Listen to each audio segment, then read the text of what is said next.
এইসব জিনিসের ইনভেস্টিগেশন করা, পাওয়া, খুঁজে পাওয়া আপনি জানেন ভেরি ডিফিকাল্ট নেটে, কারণ কোন নাম্বার থেকে সে একশো একশো নাম্বার ঘুরে এসছে কিনা আপনি জানেন না। বাট হাউএভার আমরা এই ইনফরমেশনগুলো আমাদের যত সংস্থা আছে, যত এজেন্সি আছে, প্রত্যেকের কাছে দিয়ে দিয়েছি, এবং আমরা ট্রাই করছি যে আর কোনো ফার্দার কোনো এই জিনিস এটাকে বের করা যায় কিনা ইনভেস্টিগেশন করে। তো সেই প্রসেস অন আছে। ঠিক আছে, নেক্সট। জি বলেন।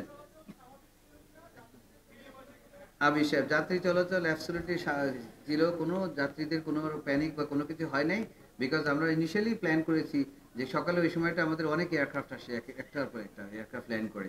তো আমাদের ওই সময় ভিজিবিলিটিও মোটামুটি আপনার 600 মিটার মানে উইদিন লিমিটে ছিল।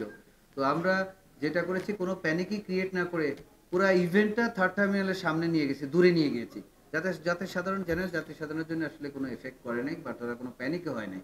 সো এই এই জিনিসটা আমরা করেছি যে ইন্টেনশনালি যেন কোনো এফেক্ট না হয়, প্রতিটা এয়ারক্রাফট ল্যান্ডিংয়েও এফেক্ট হয় না। বলেছি ওনারা এসছে একটা পর্যায়ে হোল্ডিং, অল্প একটু হোল্ডিং দিয়ে বাকি সব এয়ারক্রাফটগুলো ল্যান্ড করে দিয়ে, সেফ করে দিয়ে দেন আমরা এই এয়ারক্রাফটটাকে ল্যান্ড করেছি, সো দ্যাট আমরা উই গেট এনাফ টাইম, যদি আল্লাহ না করুক যদি কোনো কিছু হতো।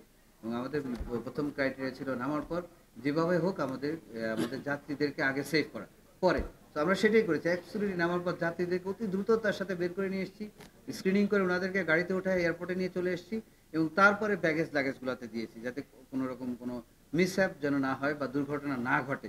এবং আমরা পুরো মেশিন দিয়ে স্ক্রিনিং করেছি, করে চেক করে দেন একটা একটা করে লাগেজ নামিয়ে নিয়েছি, সবগুলো চেক করে ওনাদেরকে বুঝিয়ে দিয়েছি, পরে প্যালেটগুলো নামিয়ে চেক করেছি, প্যালেটগুলো স্ক্রিনিং করেছি, এক্সরে করেছি, তারপরে ওনার যাত্রীদেরকে বুঝিয়ে দিয়েছি। আলহামদুলিল্লাহ কোনো অসুবিধা হয়নি। এত